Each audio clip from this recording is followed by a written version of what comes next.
All Jammu and Kashmir panchayat conference के chairman Anil Sharma द्वारा सरकार को एक ज्ञापन सौंपा गया। इस ज्ञापन के माध्यम से मांग की गई कि एमजी नरेगा के कर्मचारियों की बायोमेट्रिक हाजिरी ना लगाई जाए।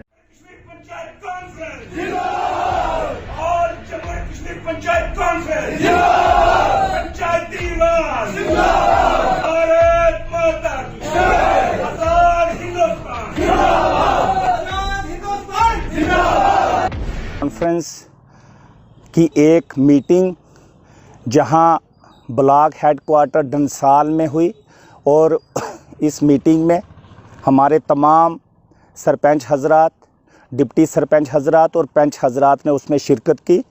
और मेन मौक़िफ़ और मकसद यही था कि एमजी नरेगा के जो दिहाड़ीदार हैं, जो एमजी नरेगा के वर्कर हैं, जो लेबर है, उनकी दिहाड़ी गवर्नमेंट ऑफ इंडिया ने एक ऑर्डर किया है कि बायोमेट्रिक अटेंडेंस होगी और 2 वक्त पे होगी।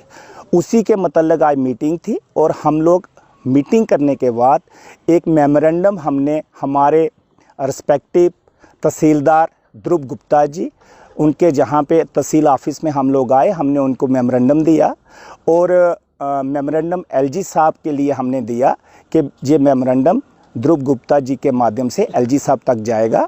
और हमने उसमें यही है कहा है कि ये बायोमेट्रिक अटेंडेंस जम्मू कश्मीर के अंदर पॉसिबल नहीं है। उसका लॉजिकली पॉइंट ये है कि जम्मू कश्मीर के अंदर 70% एरिया जो है वो पहाड़ी एरिया है, जहाँ पे नेटवर्किंग की प्रॉब्लम है। लिहाजा हमारी अपील है हमारे ऑनरेबल जो है हमारे प्राइम मिनिस्टर नरेंद्र भाई मोदी साहब से और ऑनरेबल हमारे होम मिनिस्टर अमित शाह साहब से, और हमारी अपील है honourable lieutenant governor Manoj Sinha साहब से कि जम्मू कश्मीर को बिलखसूसन रियायत दी जाए। एमजी नरेगा स्कीम में 2 टाइम हाजिरी लगाने के लिए रियायत दी जाए, कम से कम 3 साल के लिए रियायत दी जाए। उसके बाद जब नेटवर्किंग प्रॉब्लम बिल्कुल कंप्लीट हो जाएगी उसके बाद आप करें, लेकिन कम से कम 3 साल हमें जो है वो रियायत दी जाए। ये ऑल जम्मू कश्मीर पंचायत कॉन्फ्रेंस का कहना है।